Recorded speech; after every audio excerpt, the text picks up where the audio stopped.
Great.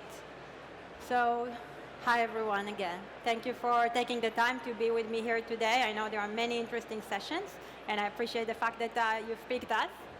I'm Shiri Levilo, and I'm the CEO at Vindicia. I spent the last 20 years of my career in the software industry, started from product development, product management, go-to-market, and really spent the last more than 12 years in the domain of customer success. I also served as the global leader for the strategy of the customer success of Salesforce, which is the largest customer success organization. And now at Vindicia, I'm the Chief Operating Officer, and I'm really excited to be here with you today.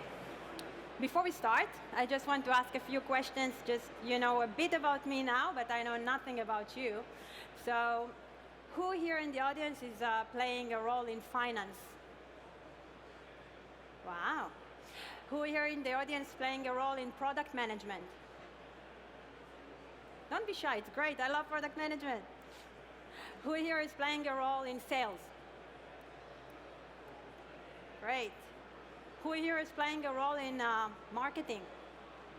Wow, lots of marketeers. Who here is playing a role in customer success? Great. So it's great to have all of you here. Now I know a little bit more about the spread of the roles, and I've probably missed some important roles, so I apologize for that. But another question to you. How many of you hold a subscription to an app, to a service, a product? Wow, you don't have any subscription? You are not subscribed to any application? Yeah, you did. Ah, of course, yes. Because I'm sure that if you think for a second, everyone here in the audience is subscribed to an app, to a product, whether it's I'll tell about myself. It can be the newspaper I'm subscribed to. It can be an app I use a lot for how to recover my plants that I kill a lot when I travel, so they're all dead, and many others. But let's look a bit about the numbers. The subscription market is crazy. By 2025, it's going to get to the global e-commerce subscription to 1.5 trillion. And the younger we are, we have more subscriptions. We're getting to a point that the average number of paid subscriptions for millennials are 17. They are subscribed to 17 recurring subscriptions. These numbers are mind-blowing. And why? Why we love subscription so much? What makes us subscribe to a product or to a service that keeps us subscribed to them? It's the recurring aspect of it. Humans like routine. We like things that are happening all the time. We like to be predictable. We like the product that we love, the service that we love, the app that we love to just happen to us. We don't want to remember to order something that we use every day. We don't want to remember to renew a service. Why? Because we like subscriptions. That's the revenue aspect that's happening to most subscription companies, and that's what's happening to us as humans. But sometimes it happens, and I'll tell you a personal story, that cycle that creates trust between me as a subscriber, you as a subscriber, you as merchants, to your subscriber will break. So I don't know about you, but I love and actually need my morning coffee. When I wake up, and I only have one coffee a day, so I'm not an addict, one only a day. But I love my morning coffee. And when I wake up in the morning, the first thing I do, I go downstairs, I go to my coffee machine, open my drawer, put a capsule, and have my coffee. A few months ago, and I wrote a blog about it, I woke up, did the same thing, as I said, human routine, no capsules in the coffee drawer. Freaked out for a second, and I said, no, there must be a box waiting for me because I'm used to getting them every month. Went outside, no box. At this point, drained of caffeine, not happy, I know, I saw smiling faces. Not a good way to start the morning. I called the customer service. It took me a while to find the number. I'm a subscriber for that coffee company for years. Never called them. It just happens. I get it at my doorstep every month. Waited for 15 minutes. I'm sorry, 15 minutes is very long when you are drained on coffee in the morning and upset. Waited and waited. Lovely lady, and answered. I have no complaints about her. And I said, listen, I didn't get my box. I didn't get my delivery. So she was telling me, let me check. Guess what? Another 3-5 minutes I waited. Again, I wasn't happy. She came back and said, I'm so sorry, but your payment failed. And I said, no way. It can't be. I'm subscribed to at least 10 other services and apps. Nothing failed. How come this one failed? And she said, let me check again. She went again. I said, bring your supervisor. At this point, she lost me. I was upset. I wasn't happy. I wasn't in my best mood. And guess what? The cycle of trust between me and that coffee company that I'm used to being, living, drinking every day was broken. I no longer had my coffee. I was upset. I didn't know why it happened. I didn't want it to happen because I was so used to it. It just happened. And they didn't want it to happen. But eventually, they lost me because I was so upset. Couldn't have just give me a call, send me an email, something went wrong with my payment. And it didn't happen because I didn't have the money to pay for it. Payments sometimes just fail. And that failure is leading to a silent killer of every subscription business, which is involuntary churn. Businesses are bleeding subscribers because of involuntary churn. But how big is the problem? The problem is so big that it's impacting everyone. Not only me as a subscriber, but everyone at the business, the CFO of that coffee company, the finance impact of me and many others that this happened to them, the CMO, the brand reputation, the marketeers, someone is writing in social, I was suddenly disconnected, didn't want it to happen, complaining, customer success and customer experience. That cycle was broken. My experience was broken. Isn't that a shame? It shouldn't have happened. It shouldn't have left. And eventually, this is a silent killer that is impacting everyone in the company. And I don't need to go through all these roles. You might find yourself in some of them, and you might not. But think about it. When silent churn, involuntary churn takes place, it's impacting not only your subscribers, and not only breaking the trust with them, but it's impacting everyone in the company. And you know what? The cost of losing an existing customer, acquiring a new customer, and I know you must know these numbers, is 5 to 7 times more expensive than actually retaining, keeping that customer experience frictionless. If we could only keep that, make that happen. Because I didn't leave because I didn't like the coffee. You didn't leave because you didn't like the app. This is silent churn. It means I didn't want to leave, they didn't want me to leave, and eventually it's the cost of calling the call center, losing a customer, the whole lifetime value, and the numbers are crazy. If we look how much of my churn in a company is happening due to silent, involuntary churn, 20 to 40% of your churn, customers leaving, is involuntary. They didn't want to leave. They wanted to stay. Isn't it a shame? Isn't it a shame that we just lost? And these percentages are people. It can be you. It can be the subscribers that are subscribed to your service, to your company. It shouldn't have happened. And there are many reasons why this will happen, why this silent churn will happen. But the main reason, and this is the surprising fact of it, and someone was leading customer success organization over the last 10 years, this is the biggest heartbreak. 70% of involuntary churn is because of failed payment. Think about it.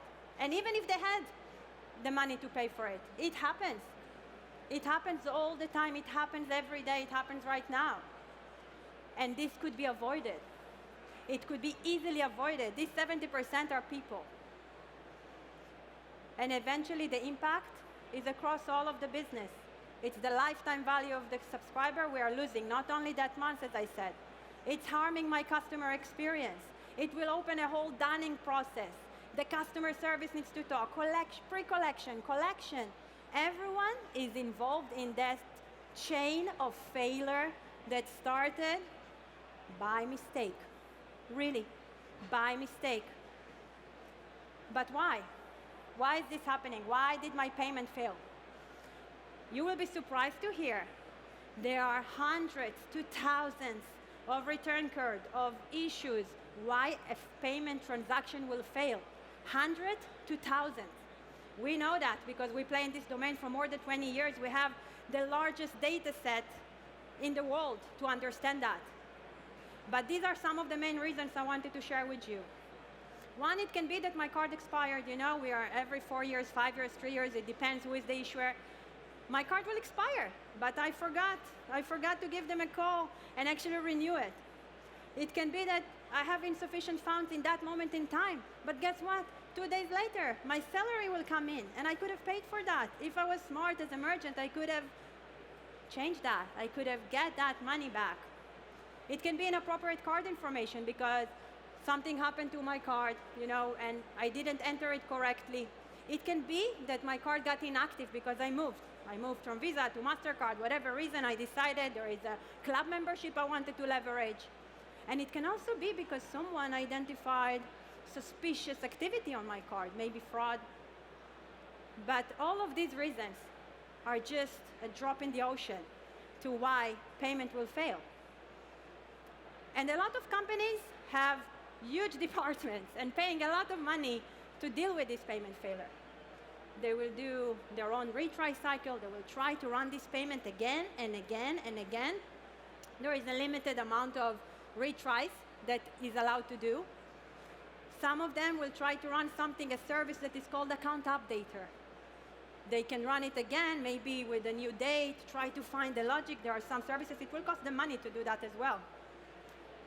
A lot of them will do everything to try and retry, but still, and we are working with the largest companies in the world, and I will show you the names in a moment.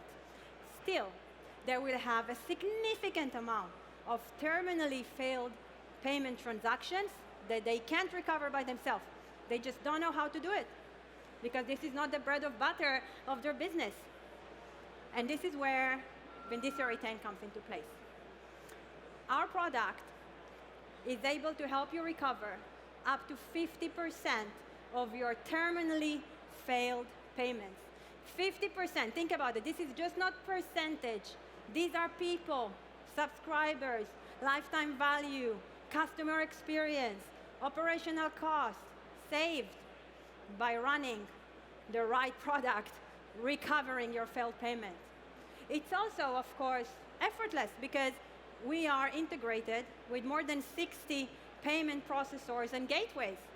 No matter, really, we are covering most of the market with our integration. So in days, we can get you up and live. Also, it's data-driven. As I said, we are the only company doing this failed payment recovery that's got more than 20 years of data. This data worth a lot in the world of AI. We have models that knows exactly when to retry, how to retry, what's the right moment in time, what's the right fixes we need to do to the transactions to make it pass. And of course, we are touching the holy grail. This is PCI data. This is the personal information, credit card data. So of course, we are compliant with every possible certificate. And it's proven, and I will show you. I'll show you, and you will find some of the biggest brands in the world saving their subscribers with us. And I'll let the number talk.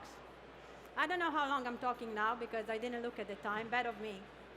But actually, every minute I spoke, we helped save $245 to our merchants.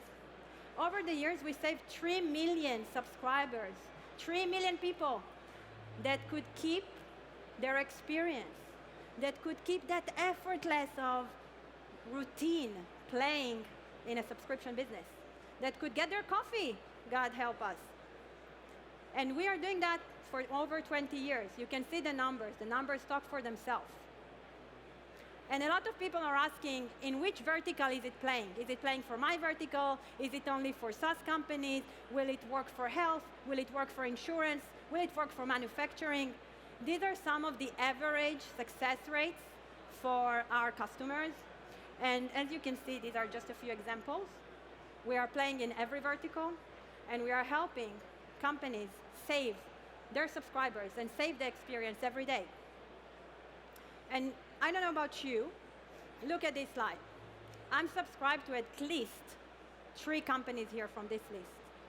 Some of the largest brands and also mid-market companies are staying with us. And when our customers are with us, we have customers that are with us for over 15 years. Why?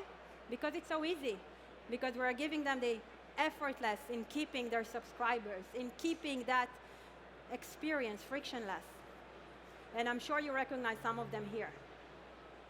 So what I want you to take from this session, what are the key things I want you to keep in mind? E-commerce and subscriptions today in 2023 are inseparable. It can be my Amazon Prime, it can be my eBay, it can be anything you can think about. We are subscribers. All of us here, and we stated that at the beginning, are subscribers. And we want to keep that subscription frictionless. We don't want it to fail due to the wrong reason. Maybe sometimes I didn't get value from the product, I left because of price, I left because of bad service. That's all okay. Not okay, but that's a different problem to deal with. But this could be so easily avoided. It's not a shame that it happened. So we are here to help you look at your business, analyze your data, and understand how you can keep your subscribers with you and not leave you for all the wrong reasons in the world. Really, think about it. What a shame. So I welcome all of you to meet us at our booth. We have our booth over there. I'm here to answer any questions you might have. My biggest passion is customer success, marketing. If you are interested, I'm here to talk about all of it. And think about it. Think about how you can prevent such an unnecessary experience. Thank you for being with me today. It was lovely to be with you.